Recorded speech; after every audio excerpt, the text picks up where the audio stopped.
SmackDown happened, and I don't really know who approved this SmackDown or what is going on Friday nights within WWE, but that was one of the most confusing shows that WWE has put on all year, and I don't even know where to begin. I mean, we're obviously going to talk about the Pat McAfee stuff, right? Because that was kind of the main thing from this show with which to talk about.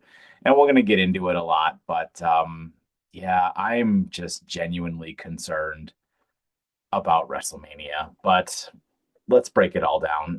As always, I am Mike, joined by Mr. Sean O'Neill. Welcome to the 716 Sports Entertainment Podcast, SmackDown edition. And these SmackDown shows are starting to become a thing, Sean. Oh yeah. Um the the bar for these is just it feels like it keeps getting lower and lower every week. And like you want to talk about the worst possible time to be having not great television. A week before WrestleMania is probably the worst possible time to be having it.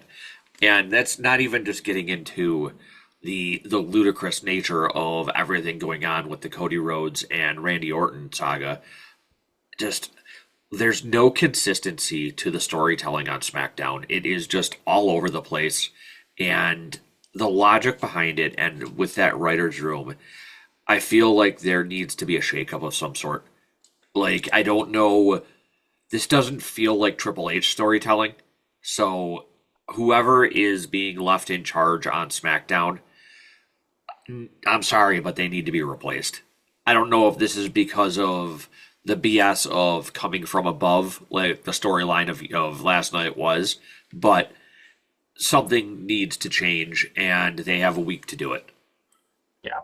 I mean, the whole question that was on everybody's mind with SmackDown, right, was how was WWE going to follow up from that just disaster of an angle, right? So in the middle of the show, this, luckily we didn't like get this again to either open or close the show. But in the middle of the show, you've got Pat McAfee coming down to the ring, flipping off the crowd, right? Like straight up flipping off the crowd and like everybody around. And then immediately for about the first half of his promo is cutting into CM Punk like a lot. Obviously CM Punk called him out on Raw, talked about the ticket prices, but then Pat McAfee's also talking about the ticket prices, and he spent way too much time on the ticket prices. Then going on about how he got a sponsorship from Dodge to like make the first night, 25% off, but not the second night. So I want to start with that. And you know what? I guess I'm going into a rant here.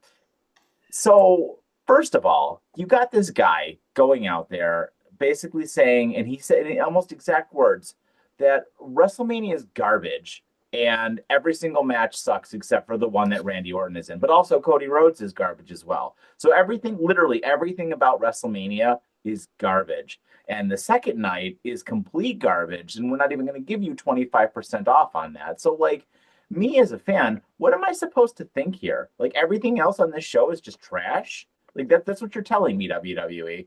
You want a storyline. You're attempting to put a storyline out there that, in a sense, is everything on WrestleMania is trash except for Randy Orton, and that includes both. That includes all the champions, all the other 13 matches that are happening.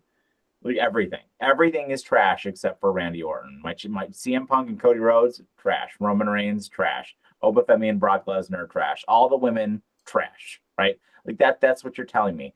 And then on top of that, to be as tone deaf as they are about the ticket prices is absolutely insane to me. Like let's take a step back for a second here, okay? You are only giving 25% off for just Saturday, not Sunday, just Saturday. So what are you thinking exactly is going to happen with this? Do you really think that people are just going to be like, oh, well, now I'm just going to go to one night of WrestleMania, but like, I'm still going to have to fly to Las Vegas. I'm still going to have to get a hotel. I'm still going to have to like support myself for the weekend just to go to one night of WrestleMania in Las Vegas. Like, who are we doing this for? Like, what kind of tone deaf nonsense is this? And then on top of that, the whole segment just ended up, Cody comes out and, Cody says some stuff and kind of gets a go away Pat thing. He made fun of him a little bit for the stupid comment he made last week about the Attitude Era, which, was before Randy Orton was like even in wrestling. And, ended up the segment ended up with like Jelly Roll getting beat up by Randy Orton and then Cody getting jumped. And it's just like, to me, this and then Pat picks up the title at the very end. And it's like, to me, it felt like, so the main event of WrestleMania now is Cody Rhodes versus Pat McAfee? Because that's kind of what it felt like. Because Pat was holding up the title. Pat was the one who walked away with the title. Pat was the one who sucker punched Cody. Randy felt like an afterthought in this whole thing. So, like, I know I say this a lot, but what are we doing? Like, what are they hoping that this is going to accomplish? Like, I don't want to just rip it to shreds like I did last week, but like, really, what are they hoping that this is going to accomplish? So there's zero logic to any of it. I mean, when Randy and Cody started going at it, that was fine. But you're right. Once Pat sucker punched Cody, it more or less became like the Pat McAfee show there. And with him stealing the title and everything, and him being the one to address the camera and everything, and God's honest truth now, I'm kind of concerned about Cody winning now. With the fact that Pat came out and said that, if you win and Randy loses at Mania, you will never see me in WWE again. I think the same thing. I actually was thinking about it the other day and messaging you guys in the group chat being like, can I change my pick? Because I do also think that Cody's going to win. And honestly, I think that's probably, like, to be completely honest with you, maybe that's why they're doing this. Maybe like that comment. Yeah, that comment made me question the Randy winning thing, which I don't like. I think Randy should be the one to win this match, even with the stupidity of this angle. And I think, honestly, there's one thing that could have saved this whole segment for me if they would have done it, and that was when, after they had been beating up Jelly Roll backstage and Randy dragged him out, once they started fighting Cody in the ring and beating him up, when Jelly jumped up on the ring side, if Randy would have went to hit Jelly Roll, stopped, and then Jelly Roll was like, I'm actually with you, and we got a swerve right there, I think that could have helped this whole thing. You mean if Jelly Roll was a villain too? Yes.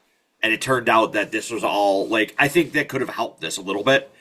There's very little that can be done to actually save this, but I think that swerve definitely could have, I mean, it would have made it like Cody versus the world kind of thing, and that's where Cody tends to thrive. But I think that would have at least helped. But the path we're on at the moment is completely ridiculous. I mean, the Pat McAfee stuff alone, that whole segment was, besides being an absolute nothing burger, made zero sense. Yeah. And the only thing that I can think of as far as the discount on the tickets is they must think that night 2 can sell itself because of Roman and Punk. And that's why they're only doing it for night 1. But like, everything they said, just none of it made sense. Cody is fake. Cody is manufactured. Like, and then he tried to bait Cody into hitting him, and Cody was like, "Oh, I know I'm not allowed to hit you, but Randy Orton's allowed to beat up Jelly Roll." Yep. Like, what are we? I don't get it. And the whole thing, I don't understand anything about the way they booked this, and all they are doing, honestly, by putting these celebrities in here and having all of this extra bullshit go around this is pissing the fans, because the fans weren't even really booing that much. They were mostly just sitting on their hands. And it was like, it wasn't like bad guy heat. It was what they call in wrestling go away heat. Yep. And it's like, people aren't happy with this at all. Like, I don't know. I know WWE always likes to say we don't give a crap what they say on social media about us, but like, they pivoted a couple of years ago when, everybody went ballistic with Cody and Dwayne, or with Dwayne and Roman. So it's like, are you not seeing the backlash to all of this and how everybody everywhere is telling you this is bad? You are making your champion and frankly your soon to be champion look like shit. You're also making CM Punk look like shit too by comparison. And frankly, you're kind of putting down the entire rest of your card for this one match that has frankly been the worst built match of the entire show so far. Like this match has been a disaster, and then you're just letting somebody who's involved in this match shit on the rest of your card. Like that's so bad. That's so bad. It's bad booking. It's bad storytelling. It does not like it does nothing to elevate anybody. And the show, frankly, the show kind of only got worse. There were a handful of Um, good things on this show, but this had to be one of the worst. The rest of the stuff on this show was just as bad. Just as so bad. the one last thing I want to say in regards to this whole Cody Rhodes and Randy Orton and Pat McAfee thing. When I was at the gym this morning, I was talking to my friend Joe, who is a independent wrestler, and we were discussing how bad the storytelling for this is. And even from somebody who's an insider in the industry, even he was saying that is absolutely horrendous and some of the worst storytelling that he's ever seen done in the wrestling business. Like honestly, I'd be interested to have him on here with us for an insider's take on some of this stuff Yeah. at some point. But he made some real good points about how a lot of this stuff with WWE lately is not that hard to fix storyline wise if you just take the time to think about it. But this Cody Randy thing, there's really no way to fix this thing now. Like they've taken the wheel on this and gotten so far off road that there's no way to get back on the main highway. Yeah. No, you're absolutely right. I mean, just going up and down the list here at my notes here of like what to even talk about in SmackDown. I don't really want to go in any particular order here of like how things happened on the show. I'm just gonna talk about because like I honestly feel like literally everything on this show kind of annoyed me. I don't know. There were two positive things I think on this show, which I'd like to talk about first. One, Drew McIntyre and Jacob Fatu. Yeah. I still think that that is going to be an excellent match. And, Drew McIntyre is really hammering the point, though he was hammering the point that Jacob Fatu went to jail once. WWE wants to, turn his life into an inspirational story. And, they kind of showed the whole thing where it's like, Jacob Fatu is really, he's trying to be this good guy and all this stuff. But basically, like McIntyre showed up in his ass kicker gear and just, really just beat him down pretty good, right? And I really liked how they're trying to like make this feel like it's a big deal unsanctioned street fight, a little bit. And I think that helped this match a lot. I think this match is going to be a lot of fun. I still am of the mind Jacob's going to win, Yeah. but I think that this is they're doing a good job in at least making it feel like this match is going to be a bloodbath. So that's the one thing that you and I have always hammered on is what a good job WWE does with their vignettes and their like backstage segments. And that segment with Drew in the jail cell was fantastic. The match between that Jacob Fatu had with Tama Tonga was a great match. And that whole part where, other than the handcuffs breaking, because WWE doesn't use real handcuffs anymore, the segment with Drew beating the hell out of Jacob afterwards was real good too. I didn't realize that they don't use real handcuffs because the one match where Roman was in and they had an issue with the handcuffs not coming undone for him, that's when they stopped using real handcuffs. But no, I thought everything, not just, I mean, this whole feud is like the definition of how to do a blood feud right. Yeah. And Absolutely. ending it in an unsanctioned match at WrestleMania is a perfect ending for this. And it blows my mind that somebody backstage can tell this good of a story, and then you have the shitty stories for so many of these other feuds. Yeah. And The only other good thing on this show was, in my opinion, they actually let Danhausen wrestle. Yep. They actually let him have a match. And, the whole thing was hilarious. I love that his move is called the cursed kick. I think that's absolutely fantastic. And the whole thing was just so much more entertaining than it had any business being. And Danhausen consistently has been just one of the bright spots of the only bright spot on SmackDown for like the last month. And it's the only thing I look forward to on SmackDown right now at all. Not just SmackDown, but he's been any segment that he's been in has been absolutely hysterical. And I don't know if you caught it, but when they introduced him, he was billed as being from 1331 Mockingbird Lane. Do you know what that is? No. He's the neighbor to the Munsters. Oh, I like that. That's Yeah. cool. So when he came out, and then when he slid out of the ring and was celebrating with the Miz before the Miz realized he wasn't Kit Wilson, was hysterical. It's The so cursing good. of the cursing of the pyro that lit Kit Wilson's nuts on fire. I mean, So good. So everything good. about it is the way to do a comedy character who is a different type of comedy character than someone like R-Truth. Yeah. And the interactions between him and R-Truth are hysterical as well. Oh my God. Amazing. Absolutely incredible. And then with Damian Priest playing the straight man to their insanity is fantastic. Oh, you're here with Asuka? It's so good. It's so good. Yeah. Yeah, no, just definitely give me more of that. But yeah, the rest of this though, yikes. So I guess let's start with the women's tag team match. Alexa Bliss versus Bailey. You know, if you were to talk to me years ago, this would have felt like a far more significant match, considering Bailey's from San Jose, which is where the show was, and they do treat her like royalty there.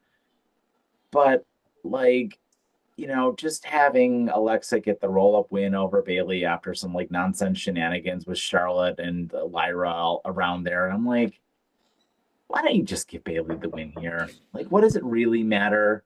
You know? And this whole thing is like, I get it. This is just what they do leading up to tag team matches for the WWE. Like, anytime they do a tag team match on a PLE, they just have the folks that are in it do singles matches. But like, I don't understand, and this has been a thing since Vince, where you have the person who's from there lose. Like, I don't understand that wrestling booking, and I'd love for you mentioned your friend who's involved. I would love to know what the booking logic is to like I guess is it must be like to try and get heat or something like that, right?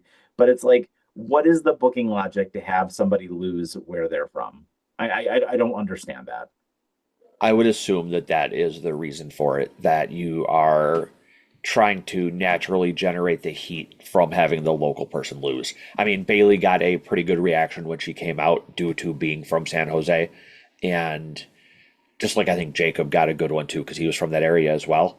But I think having them lose, it's just a simple way to piss people off. It's like here in Buffalo when Beth Phoenix had that title match and everybody expected her to win and they had her lose. It was everybody booed, you got the reaction you wanted. And I mean it comes down to the any reaction is better than no reaction, right? Yeah, yeah.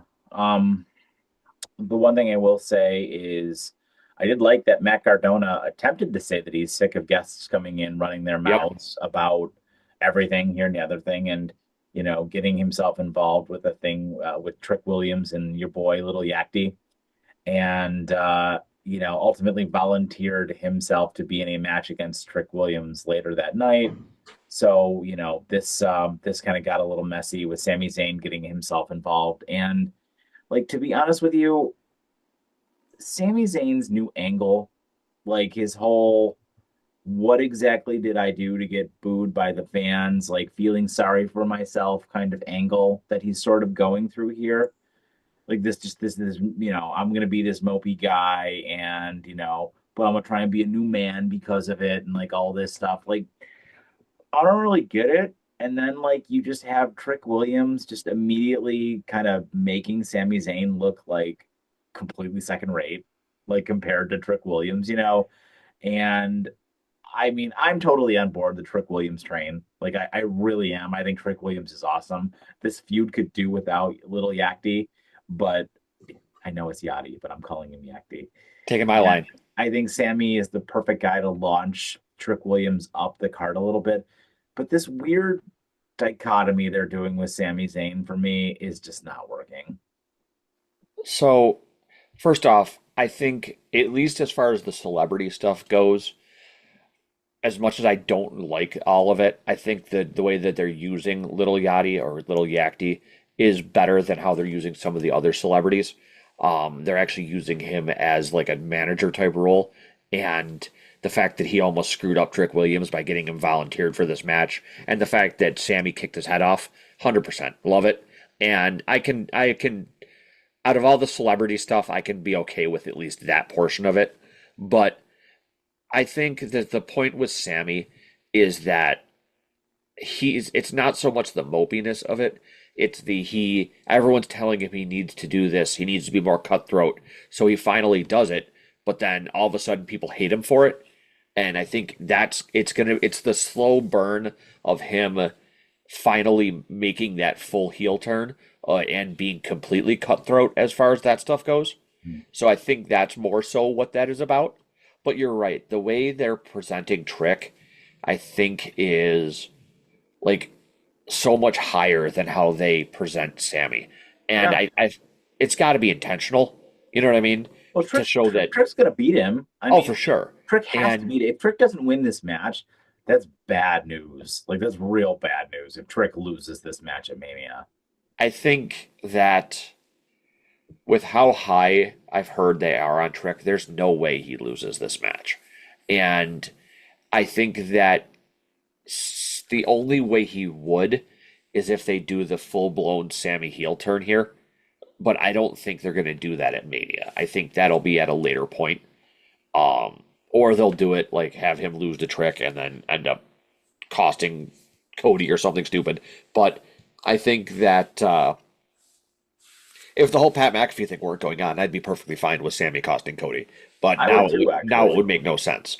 I think though that the other thing I noticed was that the way they're using Little Yachty reminds me of how Trick Williams was used originally with Carmelo as like the hype man type thing. So I kind of liked that like reference there. But I think Trick is still one of the highlights of SmackDown as well. Yeah, I mean, it's fine. It's just like, I mean, him and Matt Cardona are fine, but it's just like, again, like I don't get what we're doing with Sami Zayn here. I don't like the direction they're taking the character. And I think like you're right, just to have the damn heel turn happen, like he needs Sami Zayn is in desperate need of a character refresh, like a complete character refresh. I'm worried that they're going to do it too slow burn, that it's going to end up actually hurting the heel turn. They need, if they're going to do this, they need to do it by Backlash or at Backlash. Like have him go on, especially if Cody ends up winning. I think Sammy needs to turn heel before Backlash. Yeah. Oh, by the way, Royce Keys still exists. Did you Hey, at know least he was that? finally on TV. That he exists and he got some television time. I was like shocked to see that he got some television time in what is allegedly his home area, hometown. I guess he's from Southern California. Yeah, I didn't know that. And he had like a nothing match with Berto. I mean, it's he a looked normal. fine. He was fine. He looked, he was fine. He got asked backstage, what's next for him and what is he going to do on SmackDown, to which he was quickly interrupted by Solo. So I would assume he's going to start feuding with the MFTs for a little while. And you know what? That's fine. Get him involved with a couple other people and let him start having matches with the MFTs. So long as you get the MFTs away from the Wyatts, start having Royce Keys go up against those guys and keep him firmly in the mid card, which is probably as far as he's going to go. I'm God's honest truth. fine with all of I those things. God's honest truth. I didn't think he was going to debut until after WrestleMania. I'm wondering if they debuted him like this so that he could win the Andre Battle Royal. It's possible. I think that he's probably, I mean, they haven't even mentioned the Andre Battle Royal, but if they, as long as they do have it, I feel like he's got to be the odds-on favorite to win. Yeah, I think it's either him or what he said, Aleister Black. I mean, I picked Royce Keys to win it, so Yeah. I think that that makes a lot of sense. But I mean, I'd be behind Cardona winning it, like our one commenter said. who did you pick to win it? I don't remember. I think I was Aleister Black. Oh, I thought T was Aleister Black. No, I don't remember who T picked, but I think I picked Aleister Black. Okay. But I mean I'd be behind Cardona winning it too, like our Yeah, one that'd be frequent okay too. commenter said. Yeah, no, that would absolutely be okay too. I mean, he's been doing very well. I think he deserves it. But which takes us to Jade Cargill, which was the closing of the show. So Jade Cargill used last week on Raw, or this past Monday night on Raw, hurting Io Sky to attempt to hurt Rhea Ripley. So Io showed up to SmackDown to stand up for herself and really did her best. I know I've been talking about this a lot, but you really should go and watch the WWE Unreal thing. It is really nice to see how much everybody backstage really puts Io over, like a lot. Like everybody's like, Io is just the best. Like she'll do whatever you tell her to do. Always happy to do it. She's like one of those people like R-Truth who is just like so happy to be there and Yep. like just loves everything about wrestling, you know? And so, you saw that in this match, right? Like that's why I'm referencing that. You saw that in this match because she was doing everything in her power to make Jade look good. And I don't think it helped. I really don't think it helped. And I mean, obviously she wasn't going to be beating the champion here, right? But I mean, Rhea comes in for the save, causing Jade to back off a little bit, and it just felt like a weak finish to the show. This match just has no. It just feels like it has no stakes. Like they don't. These two don't really. They don't seem like they really care about each other like at all. And I would have liked to not see Io lose here. Like I don't love the idea of Io kind of like going down the card like this a little bit. Clean too. Yeah, like clean too. Like you could have had BFAB and Meechin do something cheap or something here, and I don't love Io losing clean here. You had a lot of other people on the roster that you could have did this with. I mean, they could have just beat her up backstage instead of like doing a match and having her lose. I don't like any of that. Or just have her come out to the ring and have her get jumped, and have them jump Rhea. Like that would have been fine. But just have her lose straight like that. I don't love any of this, especially with Io not even making the WrestleMania card. I don't love any of that. Her losing, the only way I would have been okay with it is if it was through nefarious means. I think that at least would have been excusable. But her just to straight up lose clean to Jade, who just is, I, I feel like we're beating a dead horse here with Jade. Really, I feel so apathetic about it. Like I don't even really want to like just rip it apart like I normally do because like I don't care. I just want it to be over, and I'm so glad WrestleMania is like 6 days or 7 days away at this point because like it's gonna finally be over. I'm not gonna lie, I'm starting to feel a little bit bad for Jade with how much shit we talk about her.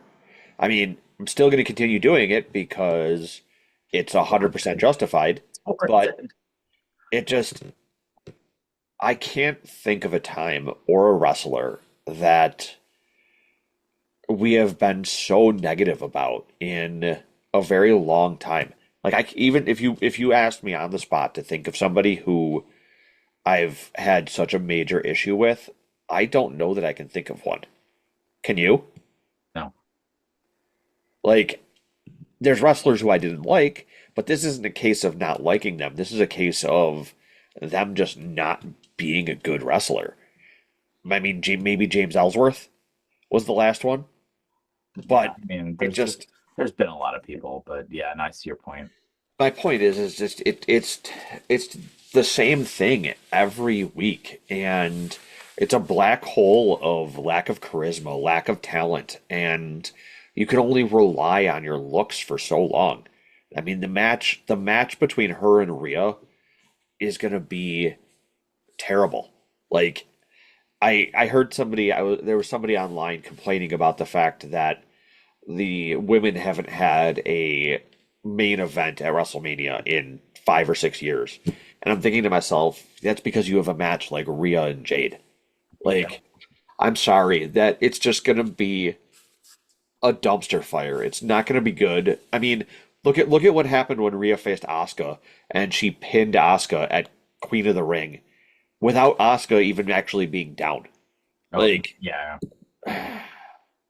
It's terrible, dude. It was just, it was bad. And SmackDown is just bad. It is so bad. It needs, I don't know what it needs to fix itself. And I'm hoping that after WrestleMania is over, like we just reset everything, yep, maybe move some people around. I don't know what the right answer is here. But man, the writers on SmackDown need to do a better job. TKO needs to get their shit out of there and like just figure this out because it is a disaster right now. It is an absolute disaster. Just why I don't even like to be honest with you. I remember like a while ago when Monday Night Raw felt like this, when SmackDown yep. was like great, and it felt like a chore. Like to be honest with you, watching SmackDown, like I am a wrestling fan through and through, and I love watching professional wrestling. I look forward to it. Like I look forward to Monday Night Raw, but man, SmackDown has felt like a chore lately.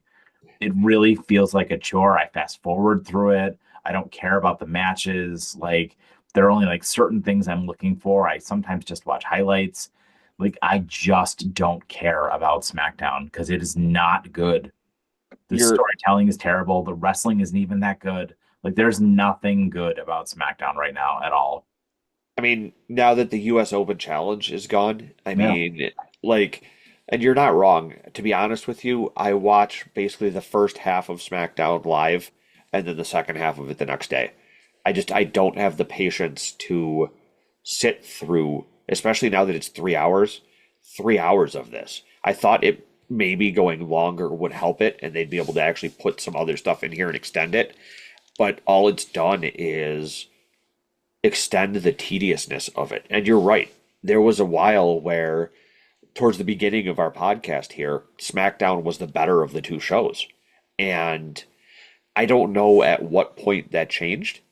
Maybe it was in like September, I feel like, where it just became Raw was consistently great every week, and then SmackDown was just a huge letdown, which sucks because you're talking about the show that has Cody Rhodes as the champion. Like, Yeah. who is still gets one of the biggest pops. I mean, barring if you ask some of the internet, but I don't understand how you can, like I said earlier, have stories as good as what's going on between Jacob and Drew, and then you have stories as bad as the Cody Randy thing. Like, how do you have a writer's room that has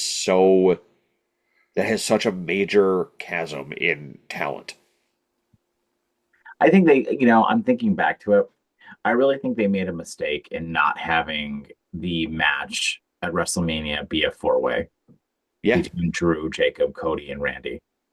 I think it should have been. I think that would have been a much better story. And you have Drew coming in as your champ. You could have the Jacob Drew story still going on as part of it. You could have the Randy Cody thing still going on. And honestly, part of me thinks that the Randy Orton heel turn was the wrong move. At this point, I feel like maybe they should have turned Cody at Mania. Yeah. Yeah, I don't know what they're gonna do. I really don't know. I mean, I assume Cody will chase the title. He'll probably get a rematch at Backlash if he loses, especially if it's through like heel stuff. But or maybe they just wait until SummerSlam. And then honestly, I was thinking about that too, because like what happened at last year's WrestleMania, right? You had Cody Rhodes by himself against John Cena, and then comes out, clocks him with the title, and John Cena gets the win. What's gonna happen here at WrestleMania? Cody's gonna lose to Randy Orton because Pat McAfee is gonna come out and do something to him, and then we'll have a tag team match Yep. between Cody and Randy and Jelly Roll and Pat McAfee, which the faces will win because like somebody will come back. Maybe Kevin Owens will come back and kick Randy in the dick or something, or kick Pat McAfee in the dick. And then Cody will win the title back at SummerSlam. It'll be like an exact repeat of last year. An It's exact repeat of last year. it's funny too when you consider that backlash last year. You had Cody lose to John Cena, then you had John Cena and Logan Paul versus Cody and Jey Uso. So it's like you're gonna get another tag team match at Backlash, and it's just of Cody and whoever versus the champ. It's going to be Cody and Jelly Roll versus Yep. Randy and Pat McAfee. Yep. And the faces are going to win. Oh yeah. They're not gonna have Jelly Roll in that lose, especially if the face is if the heels win at Mania. Yeah. But the one thing I will say though is what I said earlier. I'm concerned now that Cody's going to be the one to go over if they don't like what they're seeing with the way the McAfee thing is going. I mean, to be completely honest with you, I don't really care one way or another anymore. I mean, I I don't really think that like I would like for Randy to win. I think it's better for Randy to win. But to be honest with you, the idea of Cody winning doesn't really make me that mad anymore. No, Like I initially kind of would have been like a little bit annoyed. Like when this whole thing started, when Randy won an Elimination Chamber, I was like, Randy's got to win. Randy's definitely got to win. Now, the way they're telling the story and involving Pat McAfee, and especially putting that stipulation in there, truthfully, I would prefer Cody to win just because I don't want to see Pat McAfee anymore. yeah. So, and maybe that's why they're doing it. I don't know, but yeah. Anyway, yeah, dude, what a disaster. So, I don't know. I'll pass it over to you for your final rating for the show. Are we allowed to give negatives? It's up to you, man. You do you. I just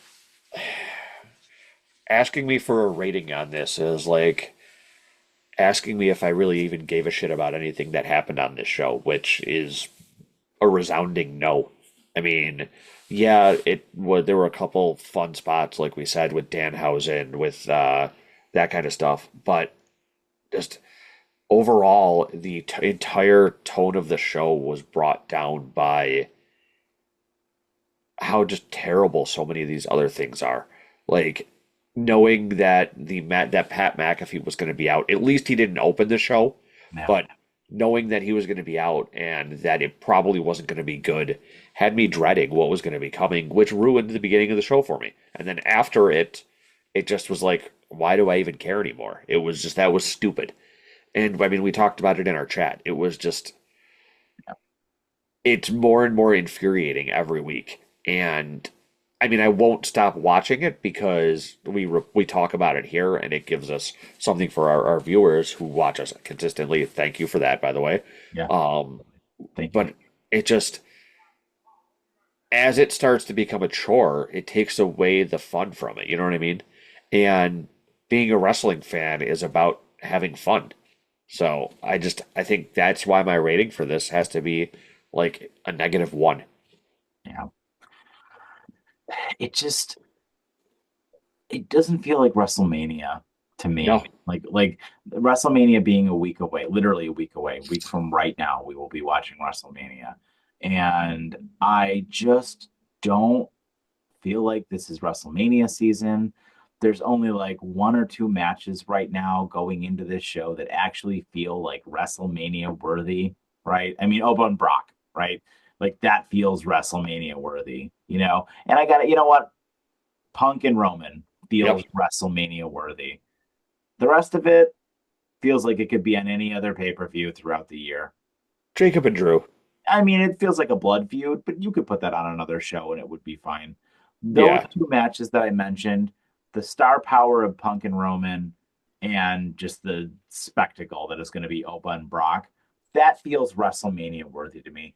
Every yeah, other match on this show could be a match on any other PLE because there's either no story going into it or it just doesn't matter. The stakes don't matter, and that sucks. That really, really sucks for the what's supposed to be the best show of the year. I got to tell you, lately, the last couple of years, and since WrestleMania 40, SummerSlam has felt like the better show. oh, 100%. So I don't know, we'll see how it goes. But with that, my final rating for the show is I guess Dodge Ram has the power to lower ticket prices out of five. So, so that is our show, guys. We apologize for the negativity with SmackDown, but we are coming into WrestleMania week, so hopefully Raw is going to be a lot better. It's going to be the go-home show for WrestleMania, so it will be better. And SmackDown definitely has to be better next week because at a minimum, there will actually be wrestling on the show next week. I'm assuming we'll see Julia. I'm assuming we'll see the Andre the Giant Battle Royal. So SmackDown will be better next week. It has to be better. Yep.